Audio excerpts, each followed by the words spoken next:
नमस्कार, छायाज रेसिपीजमध्ये आज आपण पोहे आणि रवा यापासून खूपच मस्त आणि चवदार नाश्ता बनवतोय।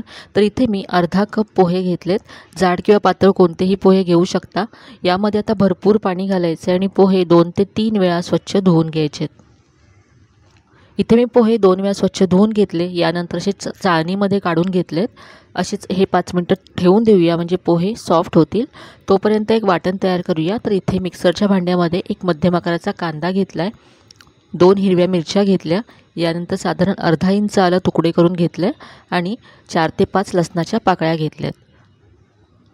आता हे आपण एकदा मिक्सरला फिरवून घेऊया। तर हे जाडसर वाटून घेतले। आता पोहे यामध्ये घालायचे। अगदी सॉफ्ट झालेत पोहे।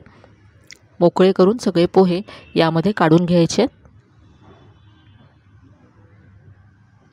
आता यामध्ये पाणी घालायचे आणि वाटण्यापुरतं पाणी घालून हे अगदी बारीक असं वाटून घ्यायचे।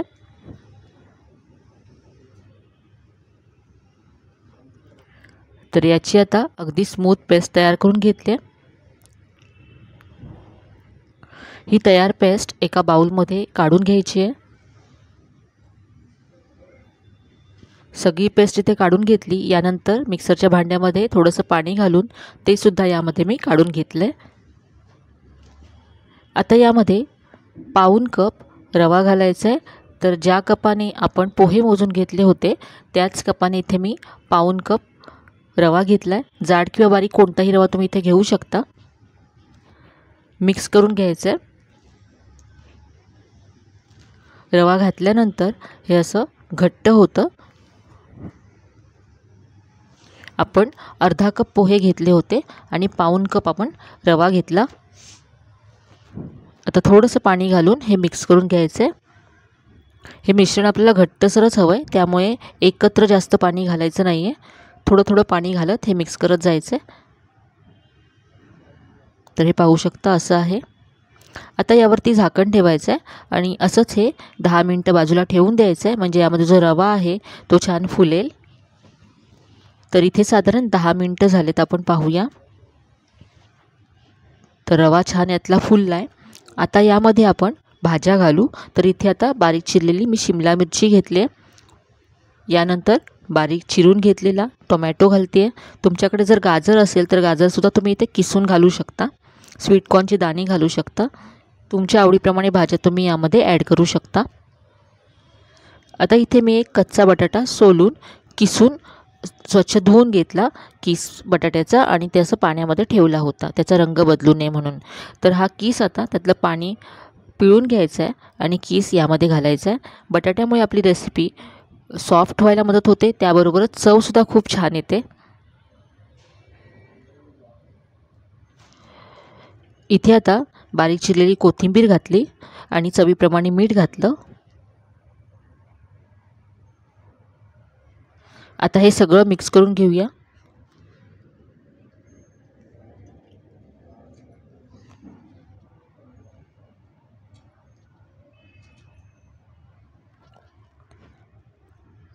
तर असं हे घट्टसरच आहे पहा। आता याची आपण पॅनकेक बनवणार आहोत। त्याआधी यामध्ये मी अगदी चिमूटभर बेकिंग सोडा घालते।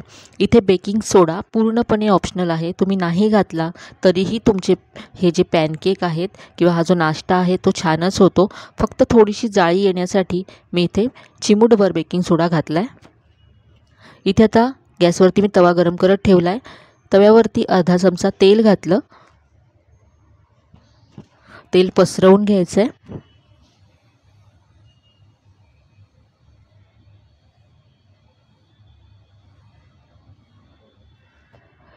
आता सेंटरला 2 चमचे पीठ घातलं आहे आणि हे असं थोडंसं पसरवून घ्यायचं आहे, जास्त पातळ करायचं नाही आहे। इथे मी एकच असं मोठ्या आकाराचं बनवलं आहे, पण तुम्ही छोट्या छोट्या आकाराचे पॅनकेकसुद्धा बनवू शकता। मुलांना जर टिफिनमध्ये द्यायचे असतील तर तुम्ही एकाच वेळेला या मोठ्या तव्यावरती 5 ते 6 सुद्धा छोटे छोटे पॅनकेक बनवू शकता। तर वरची बाजू ड्राय झाल्यानंतर आपल्याला हे उलटून घ्यायचं आहे आणि आता दुसऱ्या बाजूने सुद्धा हे आपण भाजून घेऊया। पाहू शकता किती मस्त रंग आला याला। तर इथे आता हे मी दुसऱ्या बाजूने सुद्धा 2 ते 3 मिनटं भाजून घेतलं। दोन्ही बाजूने मस्त असं खरपूस तयार झालं आहे। अगदी पटकन तयार होतं हे। काढून घेऊया। तर हा झटपट असा आपला नाश्ता तयार आहे।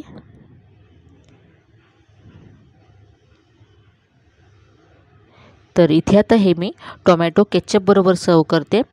तुम्ही कुठल्याही चटणी बरोबर हे सर्व करू शकता, खूपच छान लागतं चवीला।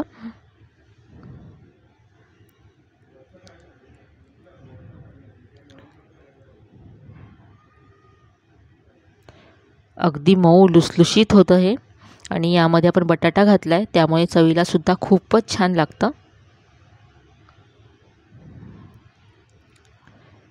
तर आजची ही रेसिपी तुम्हाला नक्कीच आवडली असेल।